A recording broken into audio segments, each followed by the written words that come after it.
Okay, तो viewer और layout ये बेसिकली आपके हेल्प के लिए होते हैं। जैसे कि अगर आप जब कुछ काम कर रहे हैं इसके अंदर, तो जो विजुअलाइजेशन है उसको देखने के लिए या किसी नोड में क्या चल रहा है वो सारी चीज़ों को देखने के लिए हम लोग व्यूअर को यूज़ करते हैं। और जो नोड स्ट्रक्चर है जब वो ज़्यादा कॉम्प्लिकेटेड हो जाता है तो फिर आपको नेविगेट करने में दिक्कत होगा, आपको समझ में नहीं आएगा कि क्या हो क्या रहा है। तो उसको प्रॉपरली ऑर्गेनाइज करने के लिए हम लोग फ्रेम यूज़ करते हैं। फ्रेम है, रीराउट है, तो उस सारी चीज़ें हम लोग यहाँ पे भी देखते हैं। तो पहले हम लोग व्यूअर्स के बारे में बात कर लेते हैं, ठीक है। तो मैं क्या करता हूँ कि यहाँ पे एक नोड ट्री क्रिएट करता हूँ, ठीक है। और सपोज़ कि मुझे इस ऑब्जेक्ट के सिंपल प्रॉपर्टीज़ के बारे में जानना है, जैसे इसका जो वेक्टर पोजीशन है वो क्या है या नहीं है। तो मैं क्या करूँगा, मैं एक नोड क्रिएट कर लेता हूँ, ऑब्जेक्ट ट्रांसफॉर्म इनपुट। और ये जो नोड है इसको मैं इससे कनेक्ट कर देता हूँ, ठीक है। तो अभी इसका जो लोकेशन, रोटेशन और स्केलिंग है वो मुझे यहाँ पे मिल जाता है, ठीक है। तो जो व्यूअर, मैं जिस व्यूअर की बात कर रहा हूँ, अगर आप कंट्रोल ए करेंगे और मैं एक काम करता हूँ, इसको भी ऑन कर देता हूँ, ठीक है। तो कंट्रोल ए अगर मैं दबाता हूँ तो ये मेन्यू खुलेगा और यहाँ पे मैं अगर व्यूअर टाइप करूँ तो इतने सारे व्यूअर आपको मिल जाते हैं। बट इसमें जो मेन है वो ये तीन है, जो आपका व्यूअर है, 3D व्यूअर है और लूप व्यूअर है। इंटरपोलेशन व्यूअर कुछ खास नहीं है, सिर्फ आपको कर्व दिखाता है। और एक्शन व्यूअर है, वो सारी चीज़ें हम लोग, ये शायद फुल्ली इम्प्लीमेंट भी नहीं हुआ है इसके अंदर, एनिमेशन नोट्स के अंदर।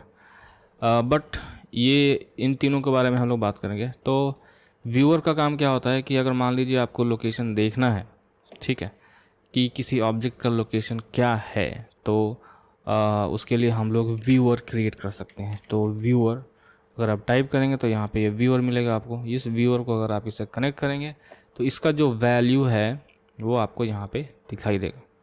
जैसे कि अगर मैं कलर लेता हूँ, कलर, चूज़ कलर, तो ये कलर है, ठीक।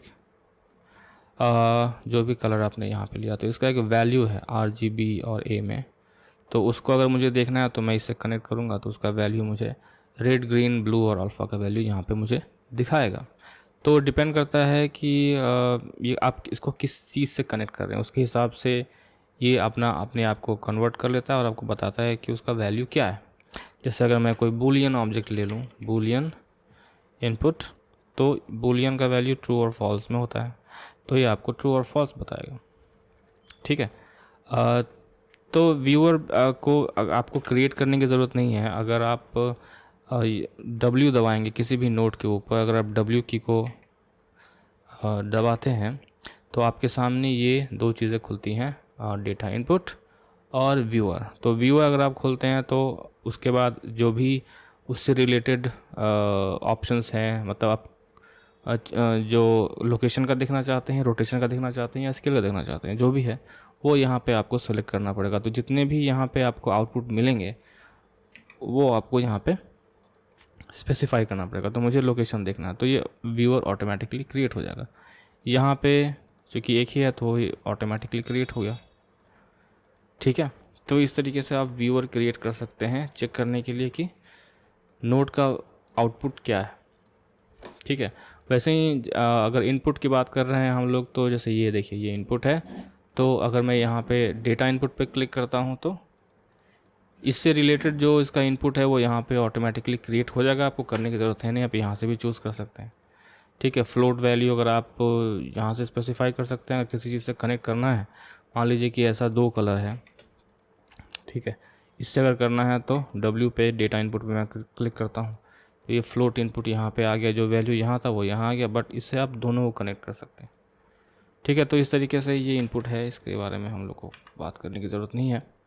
तो ये है आपका व्यूअर, ठीक है। इसके बाद है 3D व्यूअर। 3D व्यूअर यानी कि जैसे कि अगर मैंने कुछ वेक्टर्स जनरेट किए, ठीक है, या कोई मैट्रिक्स लिस्ट जनरेट किया, तो मुझे देखना है कि वो 3D व्यू पोर्ट में उसका पोजीशन क्या है। ये सब चीज़ें अगर देखनी है आपको तो आप 3D व्यूअर क्रिएट कर सकते हैं। जैसे कि अगर मैं यहाँ पे 3D व्यूअर क्रिएट करता हूँ, ठीक है। और एक हम लोग लेते हैं वेक्टर विगल, ठीक है, जो मैंने आपको पहले भी बताया है कि ये वेक्टर्स जो है वो जनरेट करता है। तो यहाँ पे 5 है, 5 वेक्टर्स है यहाँ पे, ये देखिए, यहाँ से आप काउंट बढ़ा सकते हैं, घटा सकते हैं, ठीक है। तो इसको अगर आपको देखना है 3D व्यू पोर्ट के अंदर कि एक्चुअली जो ये पोजीशन जो वेक्टर्स ये जनरेट कर रहा है वो 3D व्यू पोर्ट में कैसे दिखते हैं, कहाँ कहाँ पे हैं, तो उसको विजुअलाइज करने के लिए आप इसको इससे कनेक्ट कर सकते हैं, ठीक है। तो आपको जो क्यूब है इसको मैं डिलीट कर देता हूँ। आपको कुछ डॉट्स दिख रहे होंगे, इसको मैं थोड़ा सा येलोइश कर देता हूँ और इसका विड्थ मैं बढ़ा देता हूँ, तो आपको अभी ये दिख रहा है। तो ये सब पॉइंट्स हैं, ये एक्चुअली रेंडर नहीं होंगे। अगर इनको आप रेंडर करेंगे तो ये रेंडर नहीं होने वाले हैं, बट ये बताता है कि यहाँ से आपने जो वेक्टर्स जनरेट किए हैं उनका जो वैल्यू है वो 3D स्पेस में क्या है, वो बस आप यहाँ पे विजुअलाइज कर सकते हैं। वैसे ही अगर मैट्रिक्स अगर मैं लेता हूँ, जैसे कि डिस्ट्रीब्यूट मैट्रिक्स ले लेता हूँ मैं, तो ये एक मैट्रिक्स का लिस्ट है, ठीक है, ग्रिड के हिसाब से इसको मैं इसमें लेता हूँ, तो आप कुछ आपको इस तरीके से वो दिखेगा, विड्थ बहुत ज़्यादा है इसका, ठीक है। तो ये आपका आ गया यहाँ पे। तो यहाँ पे आपको क्या मालूम चलेगा, यहाँ पे आपको मालूम चलेगा position, rotation and scaling, because matrix में ये तीनों चीज़ें होती हैं। वेक्टर्स में सिर्फ पोजीशन होता है, इसलिए वो सिर्फ डॉट में दिखता है। मैट्रिसेस में ये तीनों चीज़ें होती हैं। तो अगर मैं यहाँ पे कुछ ऐसा ले लूँ जैसे कि ऑफसेट मैट्रिसेस, ठीक है, और मैं रोटेशन को ऑफसेट करता हूँ, तो एक्स पे अगर मैंने ये किया तो ये देखिए आपको यहाँ पे ये मालूम चलेगा, ठीक है। पोजीशन में ये चीज़ें नहीं होती हैं, पोजीशन में आप करेंगे तो आपको एक्सेस नहीं मिलेगा। या यहाँ मान लीजिए स्केल है, ठीक है, स्केल मैंने किया और यहाँ पे मैंने जो फॉल ऑफ है, ये वाला जो फॉल ऑफ है, ठीक है, इसके बारे में भी हम लोग बात करेंगे बहुत ही अच्छे से, बट बिकॉज बहुत टाइम है उसके लिए। तो एक रैंडम फॉल ऑफ हम लोग यहाँ पे ले सकते हैं, रैंडम फॉल ऑफ। तो इसको अगर मैं इससे कनेक्ट करता हूँ तो ये इसका स्केल रैंडमली होगा, ठीक है। और रोटेशन भी आप इसको रैंडमाइज कर सकते हैं। यहाँ पे मैं इसको थोड़ा छोटा कर लेता हूँ, ठीक है। ये मिनिमम है और मैक्सिमम जो कि हमेशा 0 और 1 पे ही रहता है, ठीक है। तो ये स्केलिंग है 1, तो किसी का छोटा है किसी का बड़ा है, राइट। सीड यहाँ से आप चेंज कर सकते हैं। तो ये आपको तब मालूम चलता है जब आप 3D व्यूअर आपने यूज़ किया हुआ, राइट। तो ये है आपका 3D व्यूअर। उसके बाद है लूप व्यूअर। तो लूप व्यूअर कब हम लोग यूज़ करते हैं, जब हम लोग लूप्स बनाते हैं किसी चीज़ का। सपोज़ कि हम लोग कुछ क्रिएट करते हैं, तो एक लूप ले लेता हूँ मैं, लूप इनपुट। ये इसके बारे में आप टेंशन मत लीजिए, लूप्स के बारे में हम लोग बात करेंगे, बहुत ही अच्छे से बात करेंगे। ओके, तो लूप व्यूअर के लिए हम लोग क्या कर सकते हैं। सपोज़ कि मुझे रैंडम नंबर जनरेट करना है, ठीक है, रैंडम नंबर, ओके। वैसे यहाँ पे आप इसको अगर ऑन करेंगे तो ये ऑटोमेटिकली वो जनरेट करने लगता है, बट सपोज़ कि इसमें ये ऑप्शन नहीं है, सिर्फ एक ही नोड, ऐसा बहुत सारे नोड आपको मिलेंगे जहाँ पे ये ऑप्शन आपको नहीं मिलेगा। उस कंडीशन में आपको लूप यूज़ करना पड़ता है। तो सपोज़ कि ये मैंने लिया और इसका जो इंडेक्स है वो मैंने सीड में कनेक्ट कर दिया, ठीक है। और इसका जो इन्वोक सब प्रोग्राम हम लोग निकाल लेते हैं, इन्वोक नोड, ठीक है। तो ये लूप कितनी बार रन करेगा इसको हम लोग बता सकते हैं कि ये इटरेशंस कितने हैं। तो फ़िलहाल 0 है। तो अगर मैं इसको 8 कर दिया या 10 कर दिया, ठीक है, तो इस लूप, ये जो लूप है ये 10 टाइम्स रन कर रहा है और ये 10 रैंडम नंबर्स जनरेट कर रहा है। बट अगर आप इसका व्यूअर जाके चेक करेंगे तो आपको सिर्फ ये एक ही वैल्यू आपको दिखाता है, बिकॉज ये आपको सबसे लास्ट का जो वैल्यू है, हाँ, वो आपको दिखा रहा है। अगर आपको ये सारे वैल्यूज़ देखने हैं तब आपको इस कंडीशन में लूप व्यूअर यूज़ करना होता है। तो यहाँ पे अगर मैं जाऊँ लूप व्यूअर, अगर मैं चूज़ करूँ तो मुझे इसको यहाँ पे ऐसे कनेक्ट करना पड़ेगा, ठीक है। और ये आपको यहाँ पे एक ऐसा आ जाएगा जहाँ पे ये टेक्स्ट का आइकन है, ठीक है, जो हम लोग को यहाँ पे भी मिलता है, टेक्स्ट एडिटर। ठीक है। तो अगर मैं यहाँ पे मुझे क्लिक करना पड़ेगा इसको ऐसा, ठीक है। तो ये आ गया, एक टेक्स्ट जनरेट हो गया, इसका जो भी वैल्यू है उसके अंदर फीड हो रहा है। अब इसको देखने के लिए हम लोग क्या करना है, ये जो बगल में आप चाहें तो इसको स्प्लिट करके टेक्स्ट एडिटर में जाके डायरेक्टली चूज़ कर सकते हैं, बट आपको वो करने की ज़रूरत नहीं है। आपको यहाँ पे क्लिक करना है और फिर इस तरह का एक लेआउट ऑटोमेटिकली आपको दिखेगा। तो मुझे मान लीजिए यहाँ पे इसको रखना है, मैं यहाँ पे क्लिक कर देता हूँ, ठीक है। तो यहाँ पे एक ऐसा आ गया। अभी देखिए लास्ट का वैल्यू दिखा रहा है, बट इसको अगर थोड़ा ऊपर जाऊँ मैं तो इसमें जितने भी वैल्यूज़ हैं वो यहाँ पे दिखाई दे रहे हैं, ठीक है। तो यहाँ से मैं इटरेशन बढ़ा सकता हूँ, घटा सकता हूँ, वो आपको यहाँ पे दिखेगा। तो ये है आपका लूप व्यूअर, जहाँ पे हम लोग किसी लूप के अंदर जब रहते हैं तो उसका जो वैल्यू है वो देखने के लिए हम लोग इसका इस्तेमाल करते हैं। ओके, तो इसको मैं कर देता हूँ जॉइन, नहीं चाहिए, इसको डिलीट कर देते हैं, इसको डिलीट कर, इसको डिलीट, इसको डिलीट। ओके, ये हो गया। तो ये थे आपके व्यूअर्स। अभी हम लोग बात करते हैं लेआउट के बारे में, कैसे अपने नोड ट्री को ऑर्गेनाइज करके रख सकते हैं। तो सपोज़ कि हम लोग को कुछ क्रिएट करना है, सिंपल से कुछ भी क्रिएट कर लेते हैं, ज़्यादा कुछ नहीं करते हैं हम लोग। एक चलिए कुछ नहीं करते, एक काम करते हैं बस छोटा सा, एक मंकी लेते हैं, ठीक है। मंकी के जो जितने भी वर्टिसेस है वो उनका जो पोजीशन है वो मुझे चाहिए। तो मैं मैश ऑब्जेक्ट इनपुट ले लेता हूँ, ठीक है। तो उसका सारा कुछ यहाँ पे आ गया। इसके बाद जो है मैं क्या करूँगा कि एक मैश ऑब्जेक्ट आउटपुट लूँगा, मैश ऑब्जेक्ट आउटपुट, ठीक है। और इसका जो मैश है मैं इसे कनेक्ट कर दूँगा और अपना मंकी जनरेट करूँगा मैं, ठीक है। इसको हाइड कर देते हैं, ये हमारा इसके थ्रू जनरेट हो रहा है, एनिमेशन नोड्स के थ्रू।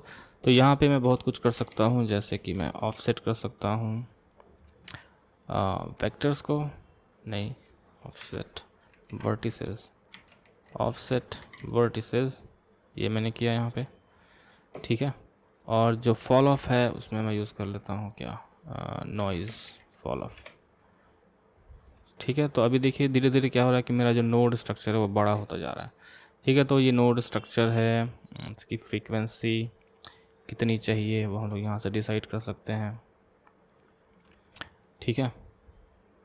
कौन सा नोड यूज़ करना है, एम्पलीट्यूड, फ्रीक्वेंसी, ठीक है।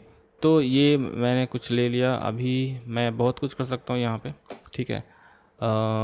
जैसे कि ये जो वेक्टर लोकेशन है या फिर पॉलीगॉन सेंटर, इस यहाँ पे आपको बहुत सारे डेटा है, आप जो भी चेक करना चाहें आप कर सकते हैं। जैसे कि अगर मैं कर दूँ मैश इन्फो, तो आप यहाँ से देखिए सारी चीज़ें यहाँ से निकाल सकते हैं, वर्टिसेस है। उसके बाद आप कर सकते हैं combine mesh, combine mesh, combine mesh, ये आ गया। इसके अंदर भी प्रॉपर्टीज़ हैं, अगर आप जाएंगे आइटम्स के अंदर तो आपको मिलेगा, बट इतना ही दिया इसके अंदर। ओके, तो यहाँ पे आप कंबाइन कर सकते हैं। यहाँ पे आपको बहुत सारा डेटा है, वर्टेक्स है, एज इंडिसेस है, पॉलीगॉन इंडिसेस है, ठीक है। तो आप जो भी करना चाहते हैं वो इसमें करने के बाद फिर से इसको आप यहाँ से फीड कर सकते हैं, यू नो, इस तरीके से। वर्टेक्स यहाँ पे एक और डिफॉर्मेशन डाल देता हूँ मैं, वर्टेक्स नहीं, ऑफसेट वेक्टर, वेक्टर्स, तो ये यहाँ पे यूज़ कर सकते हैं हम लोग। तो जो भी आप यहाँ पे कर रहे हैं, धीरे धीरे क्या होगा कि आपका जो नोड स्ट्रक्चर है वो कॉम्प्लिकेटेड होता जाएगा। तो हम लोग क्या करेंगे, हम लोग जो डेटा है उसको ऑर्गेनाइज कैसे कर सकते हैं, उसके लिए जो नोड है वो है, आपको कहाँ जाना होगा, ऐड में जाएंगे हम लोग, और यहाँ पे आपको मिलेगा लेआउट।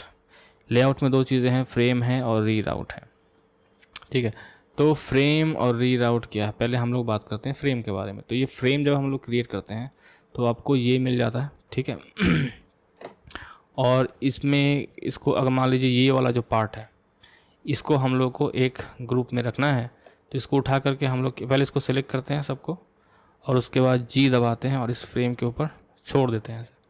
तो ये इस फ्रेम में ऑटोमेटिकली फिट हो जाता है। इस फ्रेम का क्या नाम है आप यहाँ से लिख सकते हैं, नेम जैसे कि है इंपोर्ट मैश इन्फो, ठीक है। तो यहाँ पे आप मालूम चल गया, ये लेबल जो एक्चुअली ये नेम में की जगह पे आप लेबल में भी डाल सकते हैं इसको, तभी वो वहाँ पे दिखेगा, ठीक है। इंपोर्ट मैश इन्फो, तो ये यहाँ पे आ गया।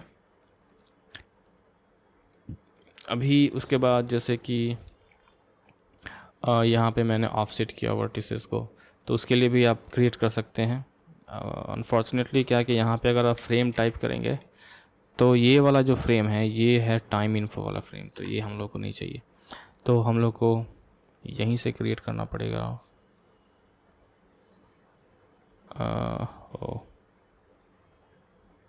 व्यूअर सब प्रोग्राम लेआउट फ्रेम, तो इसको उठा करके मैं यहाँ पे डाल सकता हूँ, तो ये एक और हो गया। तो इस तरीके से आप इसको करते जा सकते हैं। सपोज़ इसके बाद आपने कुछ और किया, तो सपोज़ मैंने यहाँ पे मुझे ये वाला इन्फॉर्मेशन फिर से चाहिए और यहाँ पे थोड़ा सा प्रॉब्लम है, ठीक है। कहने का मतलब ये ऑलरेडी बहुत ही ज़्यादा कॉम्प्लिकेटेड है, तो ये वाला इनपुट मुझे नीचे चाहिए, तो उसके लिए आप इससे यहाँ से डायरेक्टली खींच के भी कनेक्ट कर सकते हैं। जैसे कि यहाँ पे मान लीजिए मैं एक वेक्टर इनपुट ले लेता हूँ, कुछ वेक्टर इनपुट नहीं, यहाँ पे हम लोग ले लेते हैं क्या, कंपोज मैट्रिक्स, ठीक है। तो यहाँ पे क्या है, मुझे वेक्टर्स चाहिए, तो मैं यहाँ से भी इसको अगर मैं चाहूँ तो कनेक्ट कर सकता हूँ यहाँ से, ठीक है। यहाँ से कनेक्ट करने के लिए मुझे ये लेके आना पड़ेगा ऐसे, और यहाँ से कर सकते हैं। हो सकता है कि ये दूसरे किसी ग्रुप का पार्ट हो, ठीक है। तो उस कंडीशन में आप एक और फ्रेम क्रिएट कर सकते। चलिए मैं एक और फ्रेम क्रिएट कर लेता हूँ जल्दी से, फ्रेम, और इसको मैंने यहाँ पे डाल दिया, ठीक है। इसमें कुछ और मैं कुछ मैट्रिक्स ऑपरेशन कर रहा हूँ, ठीक है।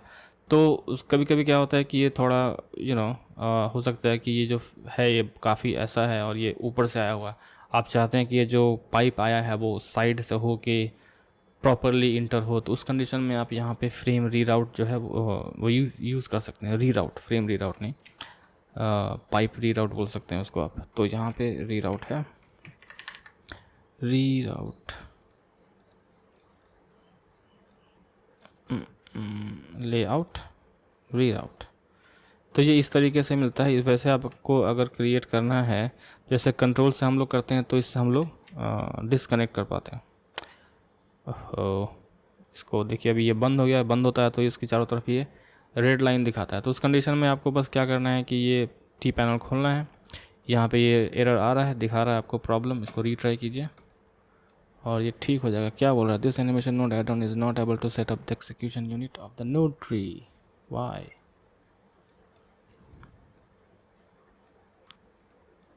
इसमें है क्या जो प्रॉब्लम आ रहा है?